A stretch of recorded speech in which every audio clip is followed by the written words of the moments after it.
Let us thank Father Biel for proclaiming the important dates of Easter and other movable feasts by singing. Thank you, Father Biel. Palakpakan natin siya. Ako dapat yun eh. Kaso minamalat ako eh. Kaya sabi ko, Biel, ikaw na lang. Na. My dear brothers and sisters, some years ago, Gary V, Mr. Energy himself, popularized a song entitled Natutulog Ba ang Diyos? Yung mga generations ni Gary V, natatandaan niyo ba yon? That was a song that became favorite of people who were going through challenges in life.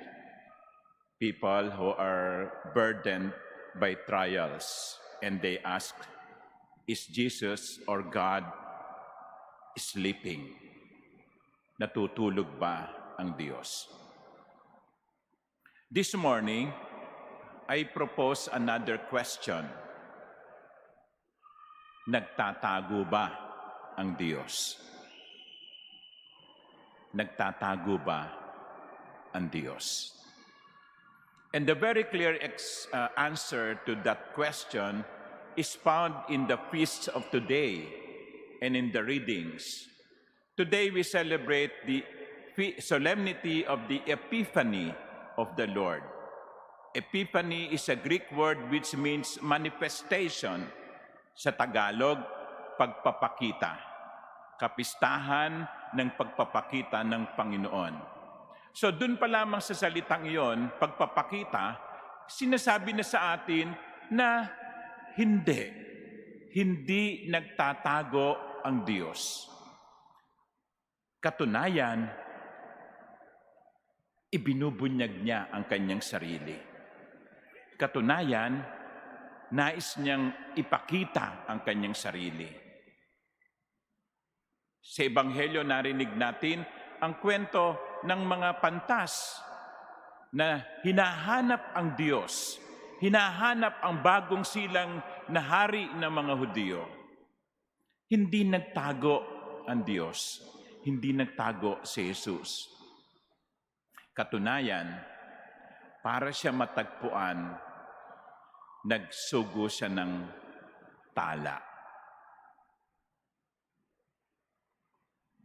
At yung talang iyon ang gumabay sa mga pantas upang matagpuan nila sa Belen ang Niño Jesus. Mga minamahal kong kapatid, sa buhay natin, meron ding isinusugo ang Diyos na mga tala. Napansin ninyo yung Belen natin? May tala, may parol, pero walang pantas. Walang three kings, ika nga. Kasi wala kaming images ng three kings. But in a way, that is also meaningful because, yes, there is a star, and the star is pointing at Jesus in Bethlehem, and we, you and me, inside the cathedral, are the ones looking for Jesus.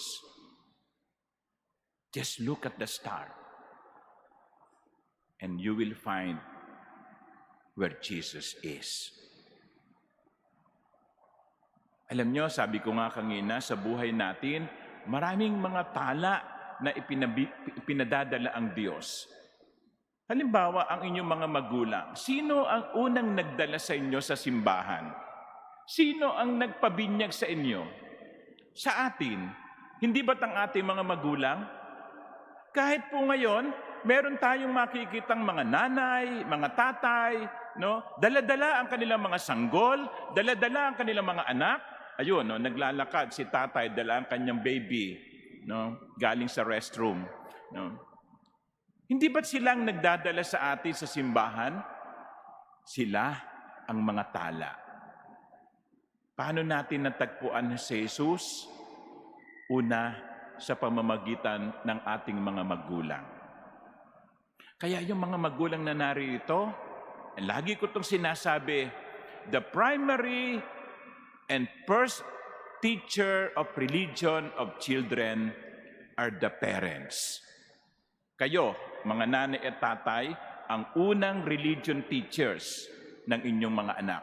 Hindi ang simbahan, hindi ang school. Sapagkat dadalhin nyo sila sa school, 3 years old, 4 years old. Between year 0 and year 3 or 4, sino ang kanilang makikita? Sino ang kanilang maririnig? Kayo na mga magulang.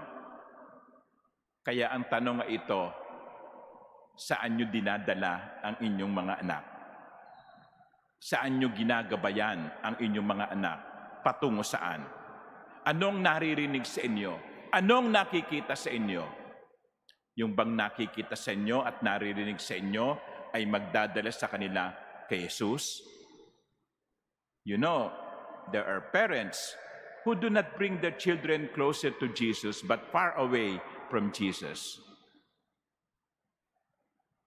Kayo ang mga tala.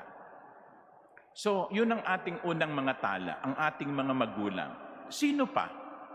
Maaaring ang inyong mga kaibigan. Hindi ba kung minsan naaaya kayo ng inyong kaibigan? Nung simbang gabi, ang daming mga magbabarkada. Simba, nagsisimba. Sana tuloy pa rin sila sa pagsisimba. Kasi nakakalungkot, no? Pinagmamalaking nabuo yung simbang gabi, 9 out of 9, no? Pero nakalimutan ng meron pang mga linggo, 52 out of 52 Sundays. How many 52s Sundays have we gone to? But we can be brought to Jesus by our friends. Kayong mga kaibigan, yung mga kaibigan ninyo, meron na ba kayong nahila patungo kay Jesus? Magsilbi kayong mga tala. And it can also be the priests. Once in a while, you come to Manila Cathedral, and many of you, even online, are following us. And they will say, Father, we listen to your homily. Thank you. We follow you. Thank you. But hopefully you follow us because you believe that we will bring you to Jesus. Yung followers ng Manila Cathedral, ang hantungan niyan ay hindi si Father Biel o ako. Ang hantungan niyan ay dapat kay Jesus.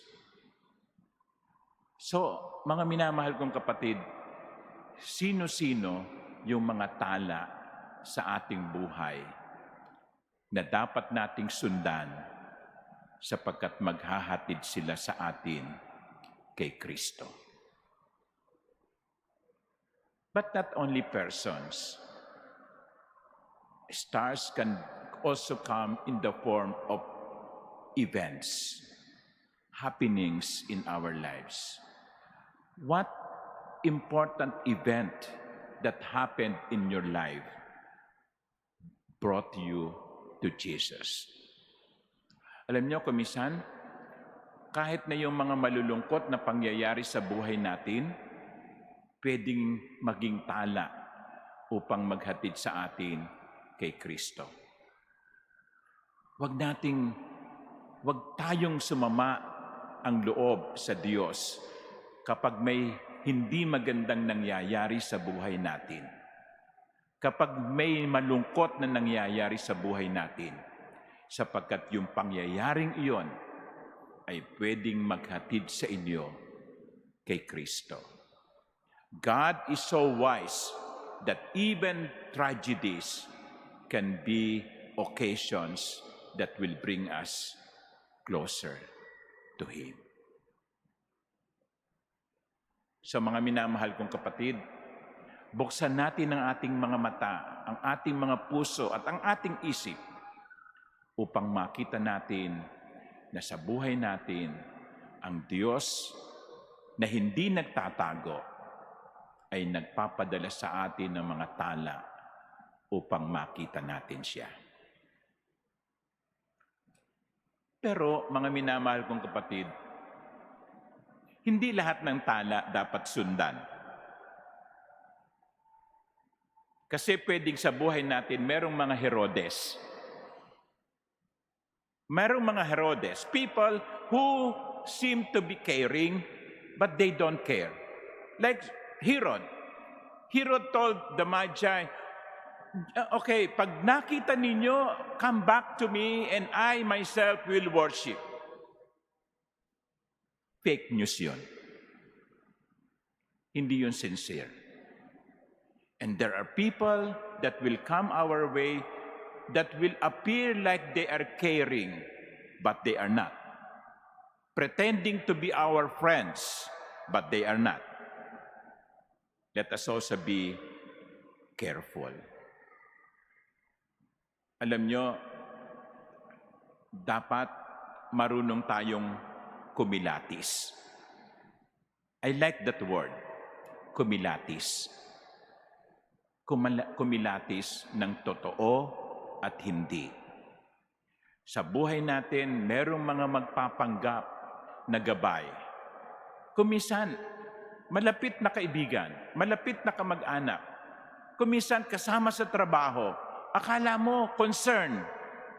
Pero sa totoo lang, wala silang pakialam. Gusto ka lang nilang mapahamak. Maging maingat tayo, sapagkat hindi lahat ng tala ay maaaring maghatid sa atin kay Jesus. Meron ding mga Herodes sa buhay natin na ililigaw lang tayo.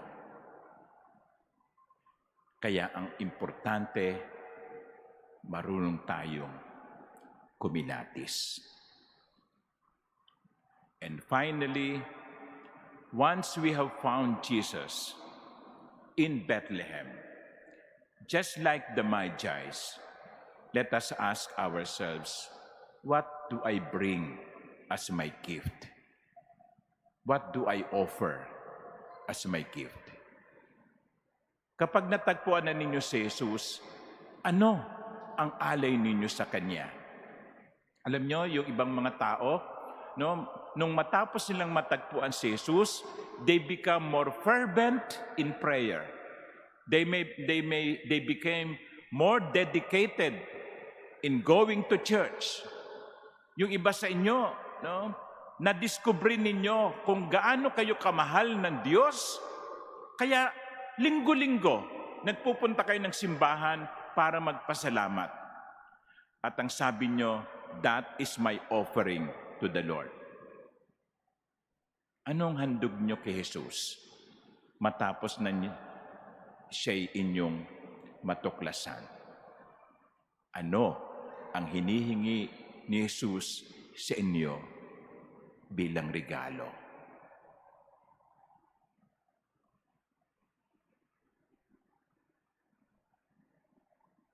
Si Jesus ang nag-birthday, tayong humihingi ng gift. Hindi. Si Jesus ang nag-birthday, tayo ang magbigay ng gift. And what is our gift to the birthday boy? What do we offer to the Lord? Is it more time for Him? Is it giving up immoral relationships? Is it more dedicated service? Is it a more